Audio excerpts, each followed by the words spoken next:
Ambulance 464, On Col de Blessé, by Julien H Bryan, with an introduction by Lyman Abbott, illustrated. To my mother and father. Preface. The American Ambulance Field Service was taken over by our Army in France in October 1917, and although many of its sections are still serving with the French forces, it has lost its former identity. A few drivers remain, and several hundred have returned home, but the majority have joined some branch of the service with General Pershing's forces. This book is an attempt to tell something of my own experiences as an ambulance driver with Section 12, and, at the same time, to give an idea of what the ambulance service is doing and will have to do probably for some time to come. It is my first book, and has not been written without considerable effort, and I might even say sacrifice. Many a time last winter I scribbled in my diary until long after midnight, seated on a stretcher in my ambulance, with 2 kerosene lamps to give a little light and warmth. I felt that I had a story to tell in my own way, and that if necessary, I could revise it in a comparatively short time upon my return home. But the task has not been so easy as I imagined. I have spent many hours during the 3 months I have been at Princeton trying to put it into shape, and study and drill at the same time. I hope that I have succeeded. If I have, it is because I have tried to tell as simply as possible a few of the many things which happened in our section over there. We of the American Field Service have no desire to pose as heroes. I went over, as did so many of the others, with the object of seeing war at first hand and of getting some excitement, as well as being of some service. But we do not care to be talked of as young heroes trying to save France, because that was not our idea in going, at any rate not at first. But having arrived in France and learned of some of the terrible things which had been done by the enemy and what the French people had gone through, and having become imbued with some of the wonderful spirit of the French, our point of view was altered, and we were ashamed of our primary object in offering our services. Moreover, we realized on getting to the front that our own little section was but a single unit among the 5 million troops constituting the French army, and that individually we were very unimportant. Nevertheless, I hope we did our share in strengthening the morale of all those fine fellows with whom we came in contact. Seeing us Americans actually in the field with them doubtless inspired them with the hope that more would be coming over before long, and they have not been disappointed. I regret that I had to return before the war was over. I feel that I have gotten out of my work in France far more than I put into it. The experience and the life did me untold good, and when my period of enlistment was up, I would have stayed on and entered the aviation service had the decision been entirely my own. Family reasons necessitated my return home, but I hope it will not be long before I am again in the field of action. In taking the photographs, I used a postcard-size camera with a good anastigmatic lens, and I would advise anyone going over with the intention of taking pictures not to get a smaller camera, for although the larger size is occasionally troublesome, little pictures are always unsatisfactory.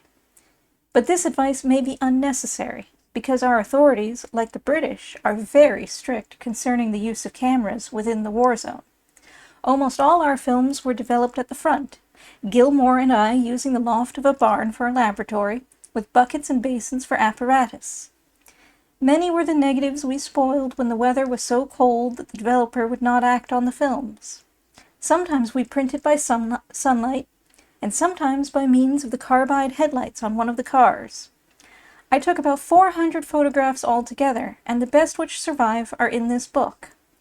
I have also used a number of pictures taken by my friends, and wish to thank them for their kindness in giving me permission to do this.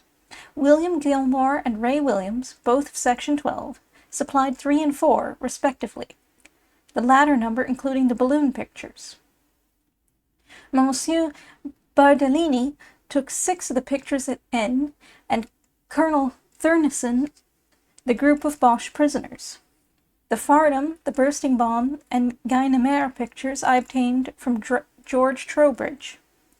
I also have to thank Professor Harry Covington, of Princeton University, who very unselfishly devoted many hours of his valuable time in smoothing out rough places in the original manuscript.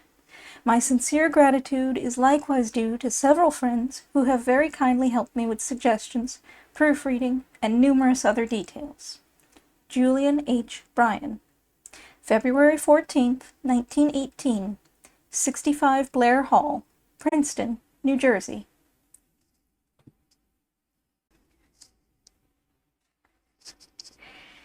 Introduction. When our president told us that the causes of the war were obscure and that the war did not concern us, he expressed the common feeling of the American people at the outbreak of the war. When in 1918 he told us that the object of the war was to make the world safe for democracy and only in the triumph of democracy could we expect peace, he expressed the common feeling of the American people at the present time. The difference between those two utterances indicates the distance which the American people had traveled during the 3 intervening years. The war has taught us something. It has taught us much. We now know as never before both the meaning and the value of democracy. This volume affords a striking illustration of this change in the American point of view by portraying the change in a single mind and the causes which produced that change. Says the author in his preface, "I went over, as did so many of the others, with the object of seeing war at first hand and of getting some excitement, as well as being of some service. But we do not care to be talked of as young heroes trying to save France, because that was not our idea in going, at any rate, not at first. But having arrived in France, and learned of some of the terrible things which had been done by the enemy, and what the French people had gone through, and having become imbued with some of the wonderful spirit of the French, we altered our point of view, and were almost ashamed of our primary object in offering our services. Moreover, we realized on getting to the front that our own little section was but a single unit among the 5 million troops constituting the French army, and that individually we were not very important." The first of these lessons the American people have already learned. The second we are just beginning to learn. Such a book as this has 2 distinct values. It gives the reader at home a vivid picture of the scenes upon the field of battle. Such a book is all the better for not being literary. We get the first impressions of the actor not modified by the ambitions of a literary artist, and the effect of his artless narrative is all the greater because he has not in his mind the effect which he is trying to produce upon the reader. Simplicity, accuracy, and realism are his characteristics. He is so absolutely in the life that he has not in his mind the readers of the narrative. And for this reason the book produces upon the reader an effect similar to that which the events produced on the writer. We also alter our point of view as he altered his. We wonder that we ever thought that this war did not concern us. We wonder that we ever thought of leaving our kin across the sea to fight for the world's freedom without our aid. The author tells us that by his experience he became imbued with some of the wonderful spirit of the French. In reading the story of his experiences, we become imbued through him with some of the same wonderful spirit. The war is no longer 3,000 miles away. It is at our doors. We also have passed through a kind of baptism of fire, and by our companionship with our fellow citizens on their field of battle, we are inspired by their enthusiasm and nerved by their resolve to accept no peace which does not give us in the destruction of Prussian militarism a reasonable assurance that our sons will never have to take part in a like campaign. Lyman Abbott, Cornwall-on-Hudson, New York. Original members of Section 12. Wharton Allen, Colorado Springs, Colorado, University of Pennsylvania. Philip Benny, Pittsburgh. Benny entered aviation in July and lost his life on January 25, 1918, while serving with the Lafayette Escadrille. Julien H Bryan, Titusville, Pennsylvania. Princeton, year of 1921. Walter Clark, Stockbridge, Massachusetts. Robinson Cook, Portland, Maine. Dartmouth. Harry W. Craig, Cleveland, Ohio, University of Wisconsin. H. W. Crowhurst, Jr., Philadelphia, Lafayette. Dowse Dunham, Irvington on the Hudson, Harvard. Clarence Faith, Nahant, Massachusetts, Tufts. James Park Gillespie, East Orange, Yale. William Gilmore, Florence, Italy, Boston Tech. George Haven, New York City, Yale. Henry H. Houston, Philadelphia, University of Pennsylvania. Harry Islin, Normandy, France. Norman Kahn, Pittsburgh, Carnegie Tech.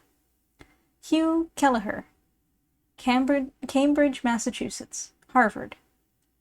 J.T. Lloyd, Ithaca, New York, Cornell. S.J.H. Lundquist, San Francisco. Thomas Orr, Pittsburgh, Hamilton. C.H. Powell, Milwaukee, University of Wisconsin. Croom Walker, Chicago and Alabama, University of Virginia. Ray Evan Williams, Dodgeville, Wisconsin, University of Wisconsin. Men who joined the section after we left Paris. Lloyd P. Bradley, joined in February, Berkeley, California, University of California. Louis Chauvenet, joined in February, St. Louis, Harvard. Raymond Cohen, joined in March, New York City and Montclair, Cornell. Philip Dixon, joined in May, Milwaukee, Harvard. W. Lyle Harrison, joined in March, Lebanon, Kentucky, Oberlin. Thomas Joyce, joined in May, Berkeley, California. J.T. Lloyd, joined in March, Ithaca, New York, Cornell. Tom O'Connor, joined in May, Brookline, Massachusetts. Gilbert Sinclair, joined in May, Minneapolis, University of Minnesota. Everett Stanley, joined in March, Milton, Massachusetts, Bowdoin. Luman H. Tenney, joined in March, Ada, Minnesota, Oberlin. Ray Eaton, Ellis Fraser, and Mark Payne, 3 fictitious persons whom I have used here and there when the mention of the real name has seemed unwise.